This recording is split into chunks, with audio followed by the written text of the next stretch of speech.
Негизги кыргыздарда тарынсаң таласка бар деген сөз бар. А бирок таластыктар тарынса каяка барат? Бул суроо менен биз тарынган таластыктарга кайрылып көрөлү.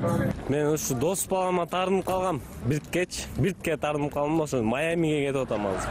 Майамиге кетем.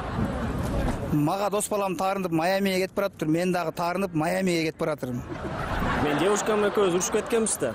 Экөөбүз бири-бирибизге тарынчы болуп калып, девушкам нарындан болот да. Тарынып алып талашка кетип калыптыр да. Мен таластан болуп да, мен Лас-Вегасқа кетип баратым. Биртке тарынып калгам ошо. Неге тарынмак элем? Досум той берип атат. Ана мен чакырбай койду. Биринчи класстан бери чогуу жүрөбүз. Бир тукандай болуп калдык, кандос. Болмок беле чакырбай койгон. Макул мен алыс жерде Баткенде жашасам тууган болуп, бир жөн алыс жерде жашоо чакырбай эле коюн деп. Жетти 5 үйдөн кийин сосед болсо чакырбай эле койсо, бул мейли. Болмок беле мен чакырбай койгон.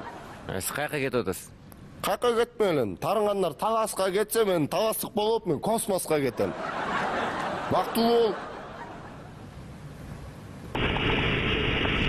Урматтуу кыргызстандыктар, келиңиздер бири-бирибизди тарынтпайлы. Анткени тарыныштан улам Кыргызстанды тыштап кеткен жарандарыбыз көп болуп атат. Урматтуу кыргызстандыктар, келиңиздер тарынсак дагы бир гана таластан жолугалы. Эрмек Ташиев, Не жаңылык.